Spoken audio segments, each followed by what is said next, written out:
Assalamualaikum warahmatullahi wabarakatuh. Waalaikumsalam warahmatullahi wabarakatuh. Alhamdulillah, nahmaduhu wa nasta'inuhu wa nastaghfiruh wa na'udzu billahi min shururi anfusina wa min sayyiati a'malina. May yahdihillahu fala mudilla lahu wa may yudlil fala hadiya lahu. Asyhadu an la ilaha illallah wa asyhadu anna Muhammadar Rasulullah la nabiyya ba'da amma ba'd. Pertama puji dan syukur senantiasa kita ucapkan atas nikmat dan karunia yang telah diberikan oleh Allah Subhanahu wa taala kepada kita bersama, sehingga dengan nikmat dan karunia itulah kita masih dapat merasakan nikmat yang diberikan Allah Subhanahu wa taala kepada kita bersama. Selanjutnya salawat berkah dan salam senantiasa kita kirimkan kepada Nabi besar umat Islam sedunia, Nabi Muhammad sallallahu alaihi wasallam, dengan mengucapkan lafaz Allahumma shalli ala sayyidina Muhammad wa ala sayyidina Muhammad. Yang terhormat Rasah dari Insan Cidikia Barat Pariaman, yang sama-sama kita hormati penguji seminar hasil karya ilmiah pada pagi ini setelah ini, yang sama-sama kita hormati pembimbing karya ilmiah pada kelas 3 Ustaz Idris Fadilah, dan seterusnya teman-teman semua yang saya hormati. Setelah berdirinya kami di depan ini, kami akan mempresentasikan hasil dari karya ilmiah yang kami mengangkat judul analisis dampak media sosial terhadap tekanan mental seorang dan melengkapi terkaitan dengan angka harapan hidup di Indonesia, yang telah disusun oleh Muhammad Fadil Pratama dan saya sendiri.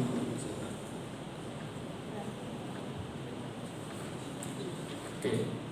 Mari kita masuk pada bab 1. Ada beberapa latar belakang yang menjadi faktor untuk kami meneliti judul yang telah kami teliti. Sebagai generasi digital, media sosial telah menjadi bagian integral dari kehidupan sehari-hari, terutama di kalangan generasi muda di Indonesia. Penggunaan media sosial di Indonesia mengalami peningkatan yang signifikan, dengan lebih dari 150 juta orang Indonesia aktif menggunakan media sosial setiap harinya.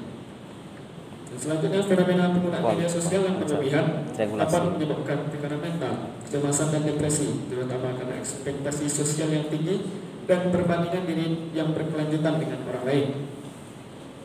Soalnya ada dampak tekanan mental akibat media sosial dapat mengaruhi kualitas hidup dan angka harapan hidup seseorang yang secara keseluruhan dapat mempengaruhi kesejahteraan masyarakat. Selanjutnya, studi mengenai dampak media sosial terhadap kesehatan mental dan kaitannya dengan angka harapan hidup bertujuan untuk mengidentifikasi strategi efektif dalam mengurangi dampak negatif media sosial dan meningkatkan kesejahteraan masyarakat secara menyeluruh, serta memberikan kontribusi pada pembentukan kebijakan kesehatan yang lebih baik bagi Indonesia. Adapun tujuan dari penelitian yang kami lakukan ialah untuk mengetahui dampak tekanan sosial dari media sosial terhadap peningkatan tingkat stres, kecemasan, dan depresi pada seseorang yang dapat mempengaruhi kesehatan mental dan berkaitan dengan angka harapan hidup di Indonesia. Berikut ada beberapa pertanyaan penelitian. Yang pertama, bagaimana dampak paparan negatif di media sosial terhadap tingkat depresi pada pengguna Indonesia? Selanjutnya ada faktor-faktor apa saja dalam media sosial yang paling berpengaruh terhadap tekanan mental pengguna Indonesia. Selanjutnya, apakah ada perbedaan dampak tekanan mental dari media sosial berdasarkan demografi, usia, jenis kelamin, dan latar belakang sosial ekonomi?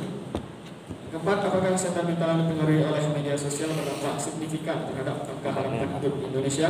Dan yang terakhir, apa saja strategi yang efektif untuk mengurangi dampak negatif media sosial terhadap kesehatan mental di Indonesia? Adapun banyak manfaat yang diberikan oleh penelitian ini, dan salah satu manfaat dari penelitian ini adalah bagi penulisan ini bermanfaat untuk pembelajaran dalam menulis karya ilmiah baik dan benar, dan bagi masyarakat atau pembaca berguna untuk menambah wawasan masyarakat dan pembaca mengenai dampak negatif media sosial terhadap kesehatan mental dan kesejahteraan individu di era digital. Selanjutnya ada batasan masalah. Ada beberapa batasan masalah pada penelitian kami. Pertama, penelitian ini hanya berfokus pada permasalahan yang terjadi di Indonesia. Yang kedua, pengaruh tekanan sosial dari media sosial terhadap peningkatan stres, kecemasan, dan depresi di Indonesia. Yang ketiga, pengaruh dari penggunaan media sosial yang berdampak pada kesehatan mental terhadap keharapan hidup di Indonesia.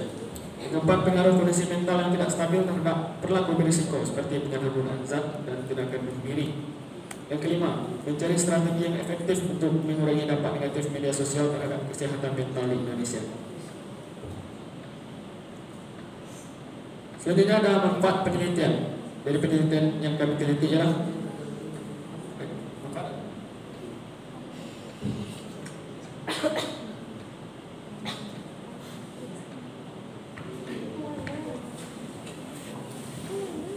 selanjutnya adalah bab 2 yaitu lingkungan pustaka. Nah, penelitian terdahulu yang relevan dengan penelitian yang kami teliti adalah penelitian yang dilakukan oleh Tersina dengan judul pengaruh media sosial terhadap kesehatan mental siswa pada salah satu SMAN di Kota Bandung. Selanjutnya ada yang juga relevan dengan penelitian yang kami teliti adalah penelitian yang dilakukan oleh Usman Khotimah Sarjana yang berjudul hubungan harga diri dengan kepuasan hidup generasi Z pengguna media sosial dan Instagram. Ini adalah kajian teori yang akan dibahas pada penelitian kami ini. Itu adalah kesehatan mental, media sosial, era digital, lingkungan sosial, dan angka hidup. Next. Selanjutnya bab 3 ada metode penelitian.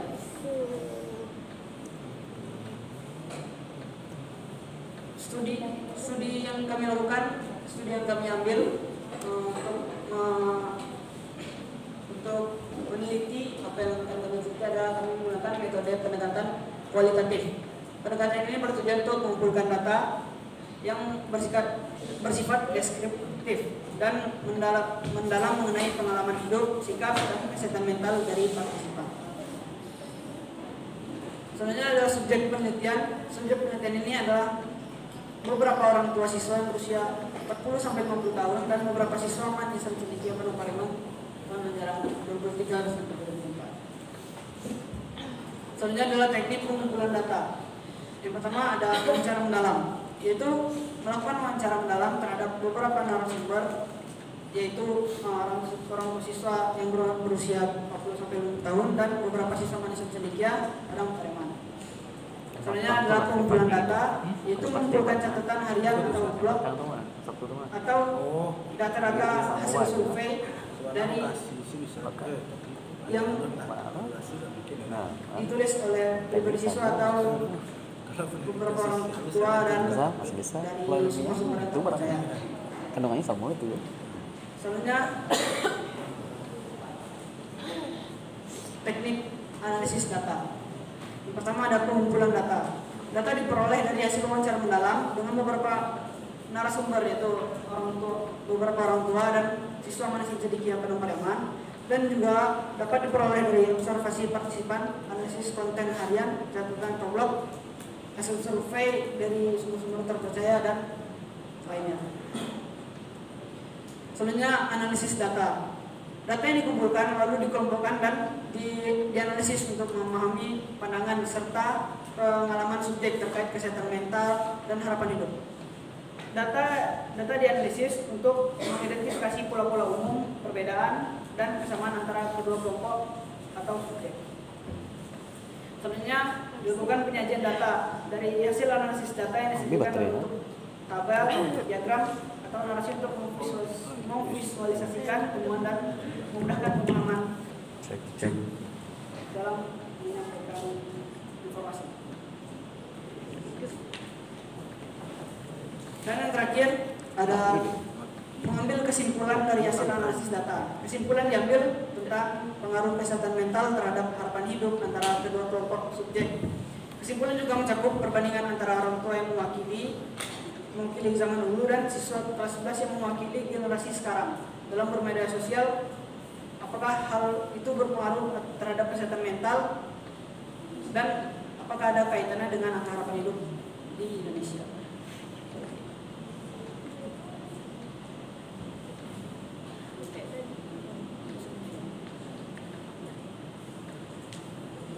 Selanjutnya ada tahap 4, itu hasil dari bahan tanya kalau misalnya kita aja manual. sumber dari hasil pembahasan ialah penelitian dilakukan melalui observasi, di mana wawancara dengan beberapa orang tua dengan rentang usia Tadi kesimpulan 40 hingga 50 tahun Tadi dan kesimpulan beberapa siswa kelas 11 menjadi cendekia karyawan. Hasil penelitian dianalisis oleh peneliti menggunakan teknik pendekatan kualitatif. Proses penganalisis berupa mentranskripsi data, coding, ekstraksi, dan yang terakhir mencetakkan menjadi hasil dan pembahasan. Selanjutnya ada temuan penelitian dari penelitian kami. Berdasarkan hasil wawancara dan observasi yang telah kami lakukan dengan beberapa orang tua dengan rentang usia 40 hingga 50 tahun dan beberapa siswa kelas 11 Manisah Cendekia Barat Karyawan yang menjadi narasumber, maka dapat ditarik kesimpulan dan hasil wawancara sebagai berikut. Poin yang pertama, media sosial berpeluang besar dalam terjadinya kasus bullying sehingga akan berdampak pada kondisi mental seseorang dan akhirnya akan berpengaruh terhadap harapan hidup khususnya di Indonesia. Faktor perbandingan diri dengan orang lain menjadi salah satu penyebab tekanan mental di media sosial. Poin selanjutnya, remaja lebih rentan terhadap dampak negatif yang ditimbulkan oleh media sosial. Tetapi orang dewasa juga mengalami tekanan terkait pekerjaan dan keluarga. Dan yang selanjutnya, strategi untuk mengurangi dampak negatif dalam menggunakan media sosial ialah adanya komitmen yang kuat pembatasan waktu dan mengikuti konten-konten yang positif.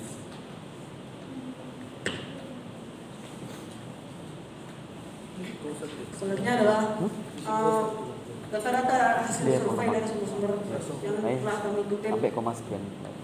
dan berikut penjelasannya.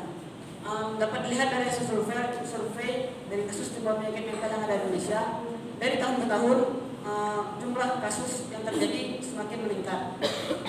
Dimulai dari tahun 1990 terus meningkat hingga tahun 2019. Untuk lebih rincinya akan dilakukan perbandingan sebagai berikut.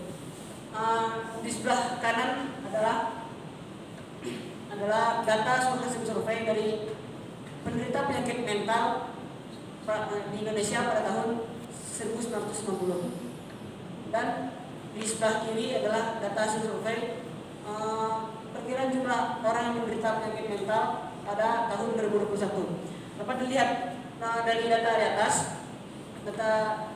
data dari 1990 mempunyai jumlah kesehatan gangguan kecemasan sebesar 5,71 juta orang. Sedangkan pada tahun 2021 naik menjadi 12,39 juta orang. Dan pada gangguan depresi pada tahun 1990 terdapat 3,87 juta orang terdampak, sedangkan pada tahun 2021 mengalami kenaikan sebesar 8,35 juta orang. Dan pada kelainan bipolar pada tahun 1990 terdapat 509.544 orang yang terkena gangguan kesehatan mental bipolar. Sedangkan pada tahun 2021 jumlahnya meningkat mencapai 950.254 orang. Pada skizofrenia pada tahun 1990 terdapat 452.063 orang yang terkena gangguan kesehatan mental tersebut. Sedangkan pada tahun 2021 mengalami peningkatan lagi mencapai 838.153 orang. Dan yang terakhir, gangguan kesehatan mental gangguan makan pada tahun 1990 data yang menunjukkan bahwa 208.000 orang terkena dampak dari gangguan kesehatan mental tersebut. Dan pada tahun 2021 meningkat mencapai 420.250 orang. Nah, selanjutnya adalah data hasil survei perkiraan data survei gangguan kesehatan mental berdasarkan kelompok umur. Nah, dapat dilihat bahwa usia produktif lebih banyak terjangkit kesehatan mental dibanding dengan usia non produktif. Seperti contohnya pada umur 40 sampai 44 tahun pada tahun 1990 mencapai 4,4% orang terjangkit pada rentang usia tersebut. Sedangkan pada tahun 2019 pada umur 40 sampai 44 tahun sebesar 4,6% orang terjangkit pada rentang umur tersebut. Hal ini mengalami kenaikan yang lumayan signifikan dari tahun ke tahun. Dan berdasarkan data hasil survei kasus bunuh diri resmi di Indonesia pada tahun 2020 sebanyak kurang lebih 650 orang mengalami tindakan bunuh diri. Dan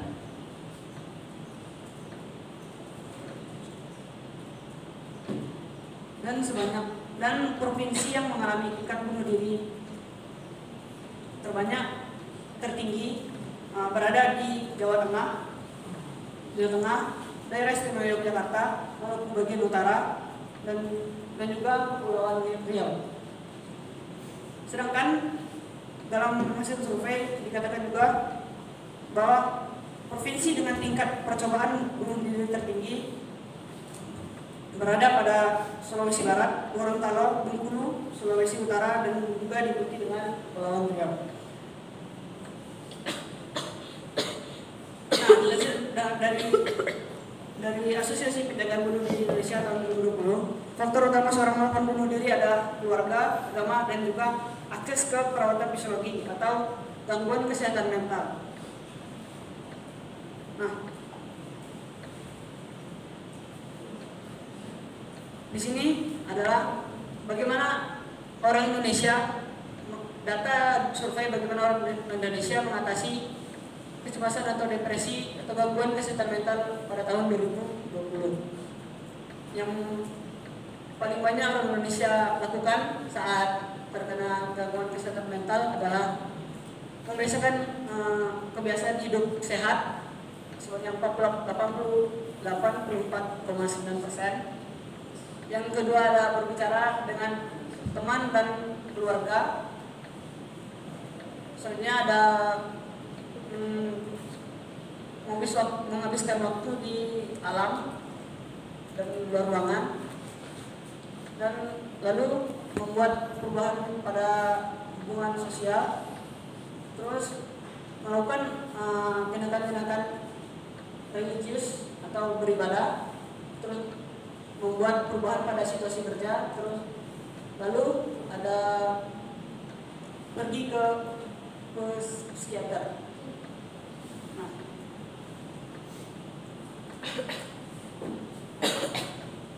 Jadi didapat pembahasan dari beberapa hasil survei di atas, yaitu kasus kesehatan mental di Indonesia meningkat setiap tahunnya dari tahun 1990 hingga tahun 2019.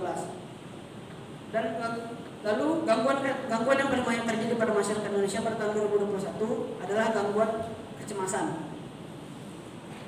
Selanjutnya, gangguan kesehatan mental sering terjadi pada usia remaja berdasarkan dari data yang di atas tadi. Selanjutnya, kesehatan mental mempengaruhi kasus bunuh diri di Indonesia. Lalu, strategi yang efektif dalam mengatasi kesehatan mental di Indonesia adalah dengan meningkatkan gaya hidup sehat, bersosialisasi, dan terlibat dalam hal-hal yang positif. Lalu, diperlukan faktor-faktor pendukung dalam mengurangi kasus kesehatan mental di Indonesia, seperti faktor keluarga, komunikasi antar keluarga, dan